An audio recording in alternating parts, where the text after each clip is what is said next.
Hey everybody, this is Townsend. I'm a singer, songwriter, musician, and mental health advocate. I started the You're Not Alone project and podcast to help educate, spread awareness, and simply help you feel a little less alone no matter what you're going through. Thanks so much for tuning in to Season 2 of You're Not Alone with Townsend, and I hope you enjoy. What is up, everybody? I'm so excited about this episode of You're Not Alone with Townsend. We've got a guy named Hunter Baughman on here, and if you've not heard his story, you're basically living under a rock. So this guy's been all over the news, all over social media. I heard of him through friends, actually, that were into fishing, and they said, man, you got to check this guy out.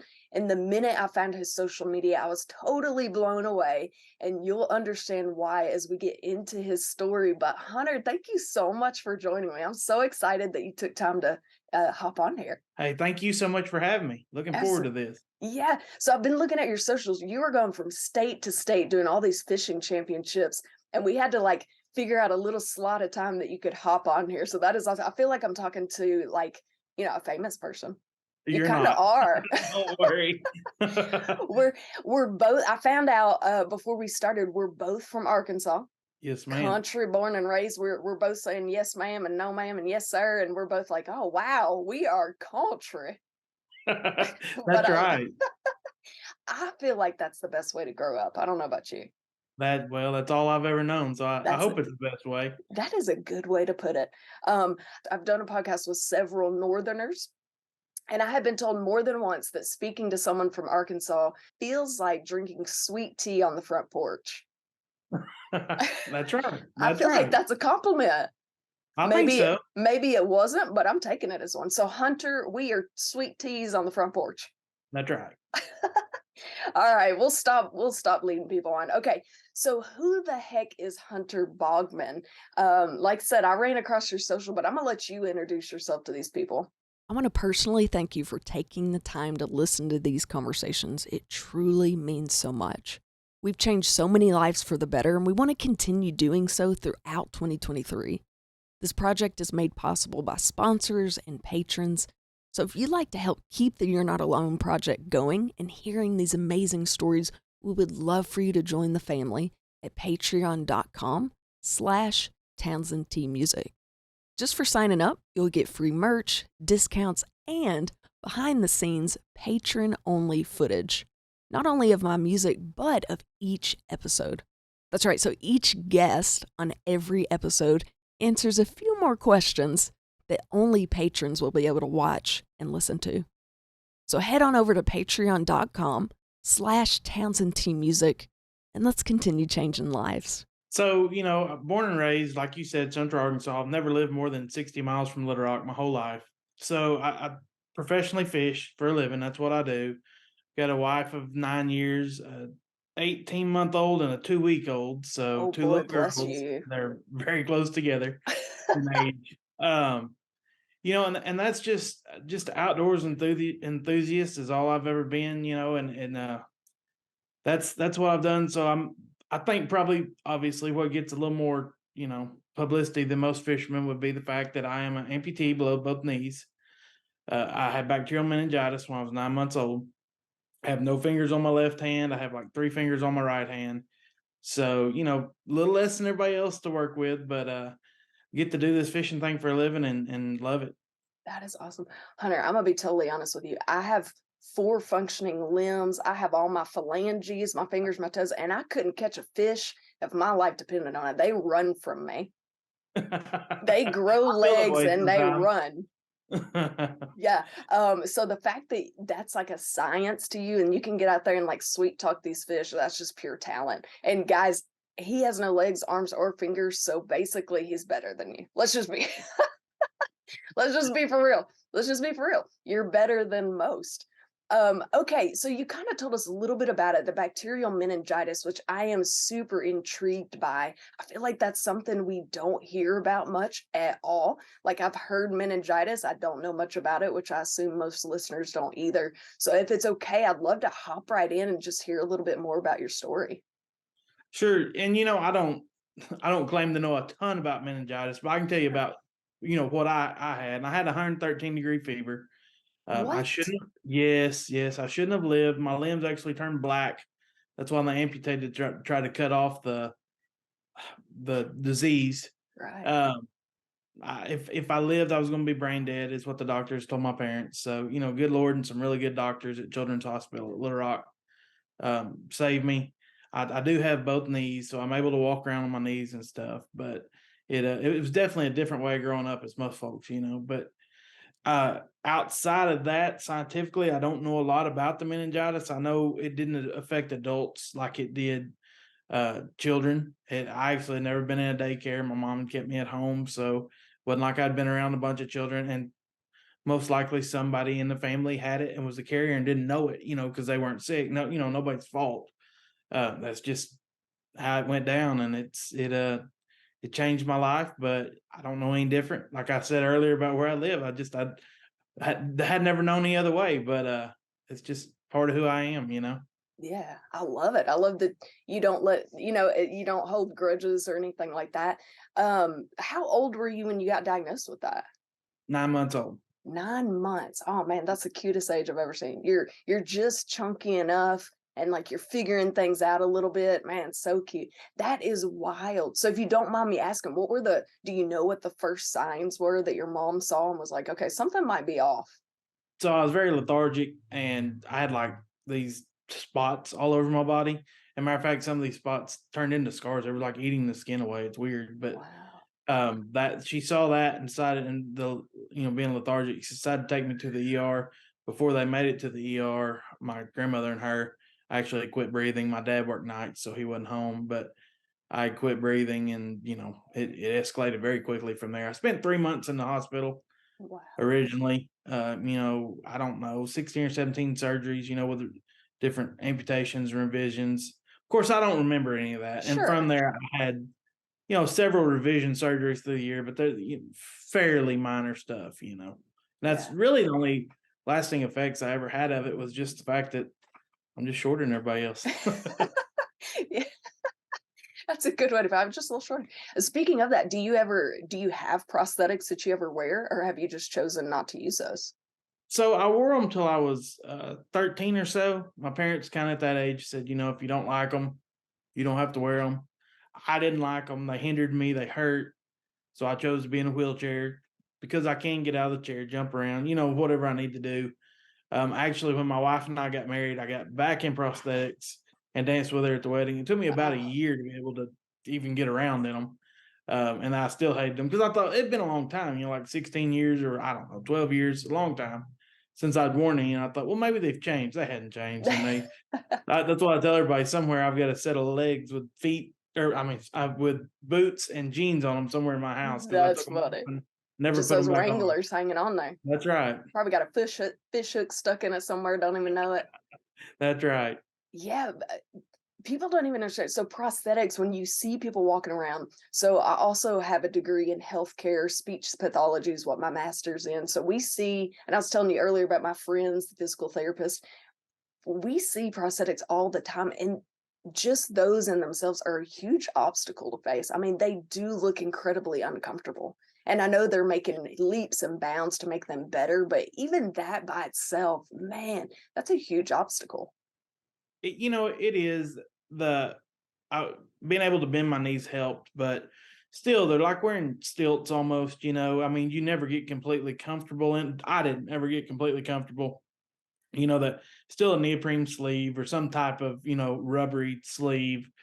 A lot of sweating, a lot of blisters where that sleeve moves back and forth, and just this, you're gonna laugh at me. This is just my country ways, but I said if I couldn't get in a truck, a big truck, 4-wheel drive truck, couldn't get on a 4-wheeler and couldn't keep my balance on the front of a boat, then there was no need, of me wearing them. So, and I couldn't do any of those. Like all three of those things was a struggle. So Yeah.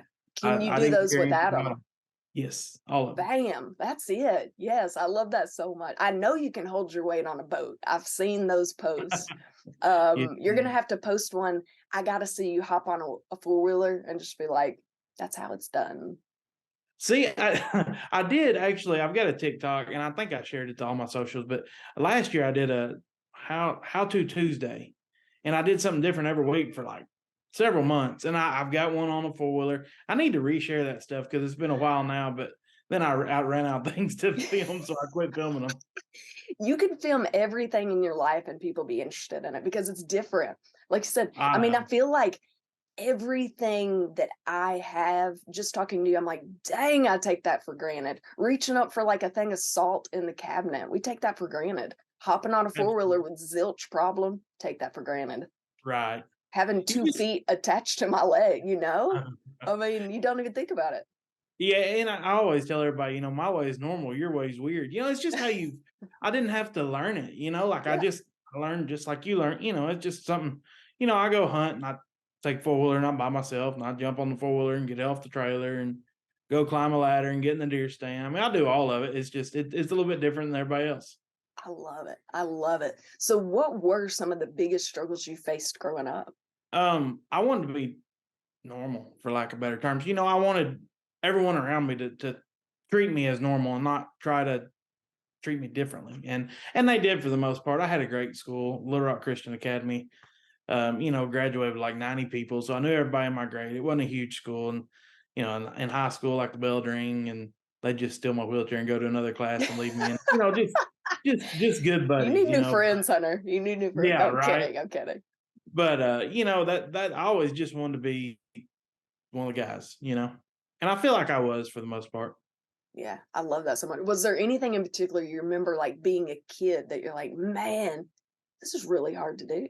Or did you pretty much just find a way to get everything done? No, yeah, because I never knew any different. Sure. I was like, well, I'll just figure out a way to do it, You had to think a lot harder than we did. You had to be But at innovative. times I have to be creative. That's it. Yeah, if I need salt, I just reach for it. A hunter like goes and gets a chair and makes a bridge and does a ladder and gets and dang, he's gonna get that dang salt. You just gotta get the broom and poke it off there with a broom That's it. You and my grandma would get along perfectly.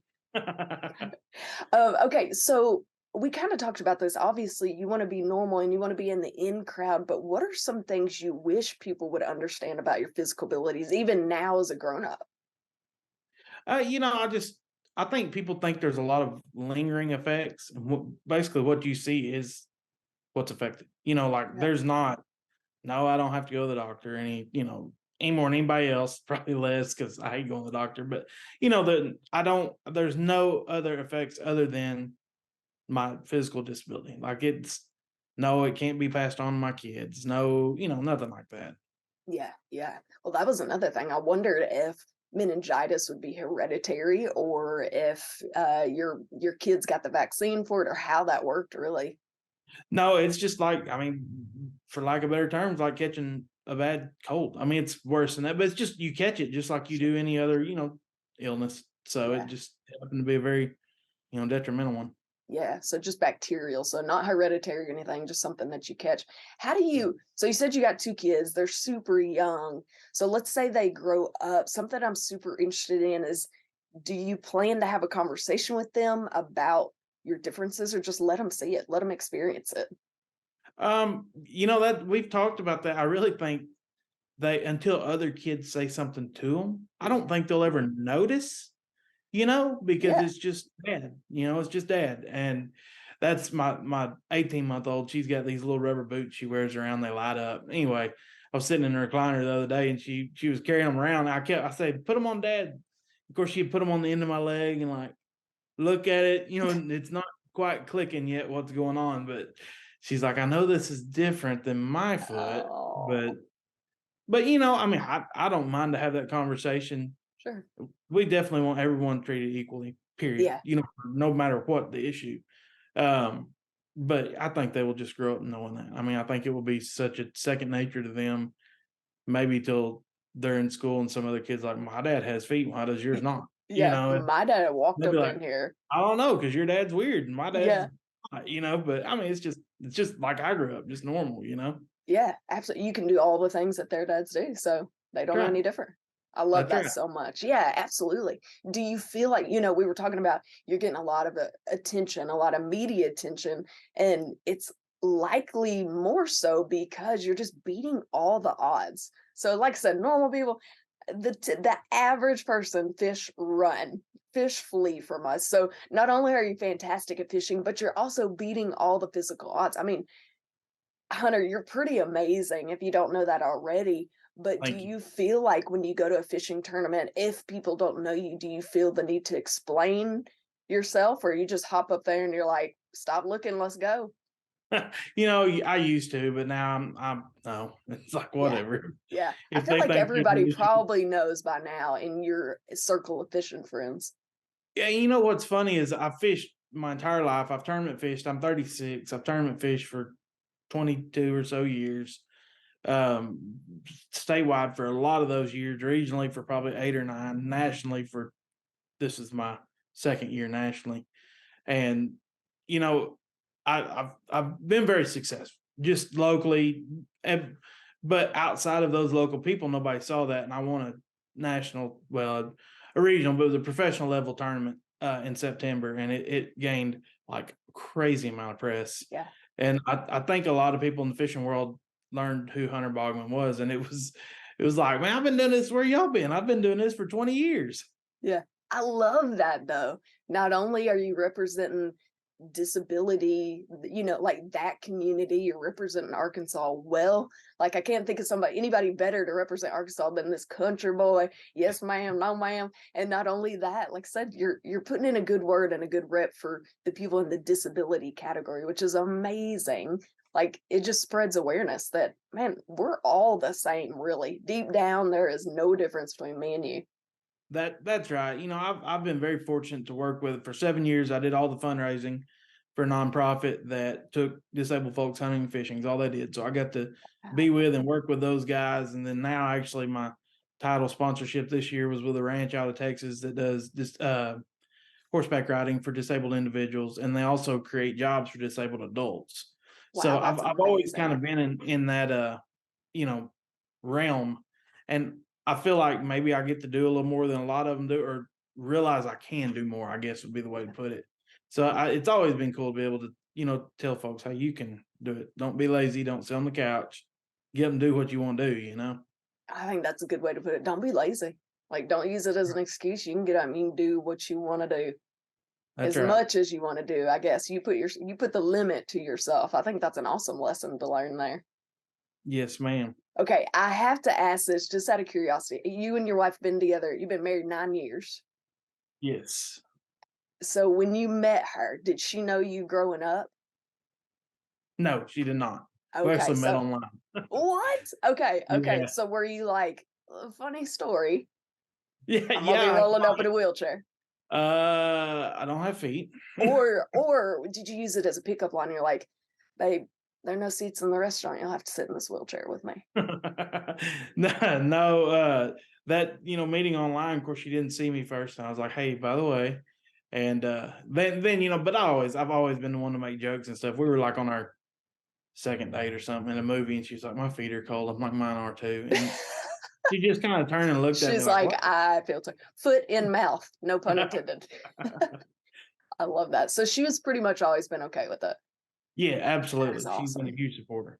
I love that so much. Okay, so this podcast obviously is about mental health and the effects on mental health. And one thing I like to ask everybody on here is, what does self-care look like for you? So when Hunter goes home and you've had a crazy fishing tournament, heck, fishing might be what it looks like, but what does self-care look like? How do you take care of your mental health?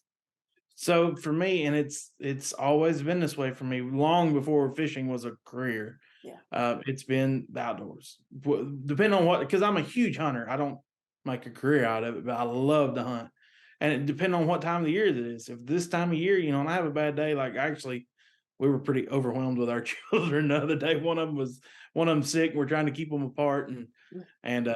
my mother-in-law came over and was helping. I was like, I just want to go get in the deer stand. Like, give me 4 hours to just go and sit, and if it's summertime, I just want to go fish. Like, I don't necessarily have to go fish a tournament. Sometimes it's better not just to go fish, and that's, to me, that's been my deal. It's always been outdoors, and that's kind of my stress relief, Love it. because I guess I'm so serious about it. Like, my wife won't hardly fish with me because I'm so serious, but I'm so serious and focused about it that I don't think about anything else. Like, that's one of the things of being fishing for a living. You have to compartmentalize. It doesn't matter if the world's crashing down at home. you have to be able to do your job wherever you're at across the country. So I've always been able to compartmentalize real well. So it's like when I go do that, I'm not thinking about what's going wrong. I'm thinking about what I'm doing right now. And Yeah. that's a big for me. Yeah, that's a really great one that you're able to focus hardcore on what you're doing. That's kind of how music is for me. So I play music as well. And when I'm on stage, it's a successful gig if I am just focusing on the gig. I'm not thinking about what happened today. I'm not thinking about what happened last week. I'm thinking about my gig and how I can do bigger and better for my audience and as a musician. So I love that. Yeah, absolutely. You mentioned you were stressed with 2 kids under 2, and I just can't imagine that. Yeah. I'm That still that getting that used to literally sounds like my worst nightmare, but no, I'm it. kidding. I love kids, but I also love handing them back to their owners, their Yeah, parents. right. Yeah, love them, spoil them rotten, give them all the candy, and then give them back to mom and dad. So we're very strong in our faith, and we actually tried for 7 years to have kids, and we prayed and prayed and prayed, and then we had Kinley, the oldest, and it's like, oh my gosh, we finally had a kid, and it's like, oh my gosh, we're having another one. It's like we prayed for so long for kids, now we've got two Oh really really no, close. Some days I it's like, what were we thinking? I 1,000,000% think Jesus has a sense of humor. Yeah, for sure. 1,000,000%. There are things that happen all the time. Like, you funny, you real funny. I got a lot of questions about this one day. Yeah, right. Yeah, I love that so much though. So, um, considering what could hold you back, although you don't let it hold you back, what would you say your biggest accomplishment to date is? My family Oh, personally yeah. would be my family. Professionally would be the tournament I won in September. I mean, it's two different things, but they're both huge accomplishments to me. Oh, absolutely. Shoot, yeah. What was the tournament? I've seen all these pictures. Again, I don't know jack squat about fishing. Um, I hate to disappoint you there, but what was that huge tournament we talked So about? it was Major League Fishing. It was a Okay. Toyota series.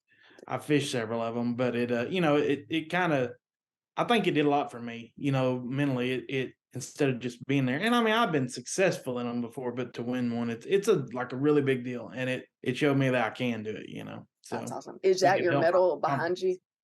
It is. I'm looking at the screen, looking backwards. One says MLF is that one. MLF Yes. champion. Okay. I definitely I thought that said MILF behind you, and I was like, okay, well, that's an inside joke, I guess, that I'm missing. Yeah. No, no MLF. MLF. I love it. Well, that is so Major League Fishing. Yes. Look at me. I'm learning new things every day. Thank you. That is awesome. Okay, Hunter, what is next for you? So I feel like you won the big prize. Like that's huge. What the heck is going to happen next? What do you want to happen next? I'm pretty simple. I want to stay in this fishing world and provide for family and make a career out of it long term. That's the goal. That's what I've been working on.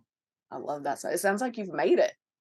I'm getting there. Getting there. I There's love so it. much, it there's so much goes into it with sponsorships and stuff like that because it's basically a sales gig. Like you get the fish, but you have to, like my boat and truck are wrapped and they've got advertisements on them. Basically, I'm providing sales to my different sponsors. And if I'm not beneficial to them, then they don't want to continue to pay me, obviously. So, there's a lot goes into it, and it's been like the last couple of years. It's been that borderline between a hobby and a career, and it's kind of turned into a career. And we've kind of branded it. It's called Hunter Fishes, and made a brand out of it. But I want to see that get strong to where it's a full deal. Where I'm not having to worry about what I'm doing. And like right now is the off time for us, and I've been working hard for sponsorships. That's what I've done for Yeah. 2 months. Is try to recruit new ones for next year. So it's a never ending deal. Oh, you Wouldn't are trade it. preaching. Yeah, you are preaching to the choir with music in this podcast. I don't think people understand how important sponsorships are and people supporting you. It's what helps us continue to go, what helps us continue to do the full-time job out there that doesn't necessarily pay. I mean, those fish Right. aren't paying you. No, that I was telling somebody that the other day. They said that must be the coolest job. I said it is. Don't get me wrong. Like I love it. But imagine if you went and spent 80 hours in a week working as hard as you could for your job. At the end of the week, they're like, you didn't do as good as you should have. You're going home with no pay. Yep. Because that's what it is. And that's why sponsorships are important. Because without that, if you don't finish in that top third of 100, 150, 200 people, how many's in it, then you go home. You've spent whatever, $5,000, $6,000, $7,000 in a week. You go home with no pay, So that's where having that backing support and I've got some great ones. Don't get me wrong, but having that support is the only way to do it with any longevity to it. Oh, absolutely. You still got to come home and you got to pay those bills. So I know exactly what you mean. Speaking of that, how can people find more about you? So like you were talking about, you branded your fishing. Where could people find Hunter Fishing or your personal socials? So just on TikTok, Instagram, Facebook, you can look up Hunter Baughman Fishing, but I know my last name's hard to spell. Yeah, So just definitely. That's confusing for an Arkansan. Hashtag Hunter Fishes. If you type that into any of those platforms, it's going to pull mine up because basically every post I make has Hunter Fishes hashtag on the end of it. Or you can go to hunterfishes.com, easy enough, and it's my website as well with contact information on there. I love it. I love it. Hunter, thank you so much for taking a few minutes out of your busy schedule to chat with us. I hate that we kept you out of the woods for a few minutes, but no, I just couldn't. But literally, it has been so exciting. I've been looking forward to this episode. So thank you so much for sharing your story with everybody. Hey, thank you so much. I've enjoyed it very much. Absolutely. Have a good afternoon. You too. Okay, guys, if you're in the market to buy or sell, I have the perfect company for you. Clark&Co Realty is located in the Benton, Bryant, Arkansas area, but they're able to serve you no matter where you're located in the state. They've streamlined the process of buying or selling a home to make it so much easier. They have a team of industry experts that make sure you have access from anything you can think of. I'm talking from local home inspectors to painters to gardeners and so much more, just to provide you with the best service possible. They're dedicated to providing the most up-to-date market data in the area. And I think the coolest part is if you go on their website, you can use their easy-to-use fast property search. You can even create a custom market report to see what's active, under contract, and sold in your neighborhood. Their team is made up of caring, knowledgeable professionals that work around the clock to help you with the process of buying and selling your home. So again, if you're in the market to buy or sell, Clark&Co Realty is definitely the company for you. Tell them Townsend sent you. Let's be honest. I think we could all use somebody to talk to every now and then. Healing Path Counseling in Conway, Arkansas is 100% my go-to when it comes to therapy. Wendy Blackwood has more credentials than letters in the alphabet. She's won awards for her outstanding services and has a whole page of board memberships. Basically, she knows what she's doing. She works hard to help equip you with the tools needed to live your best life. She even offers a variety of services, including, but not limited to, cognitive behavioral therapy, technology-assisted counseling, relationship counseling, and EMDR. Trust me, I know therapy can be intimidating at first, but let me assure you, Wendy does her best to make you comfortable and find the best solutions and plans for you. Trust me, don't wait to make the call. Give Wendy Blackwood at Healing Path Counseling a call today. Get started on the best version of you.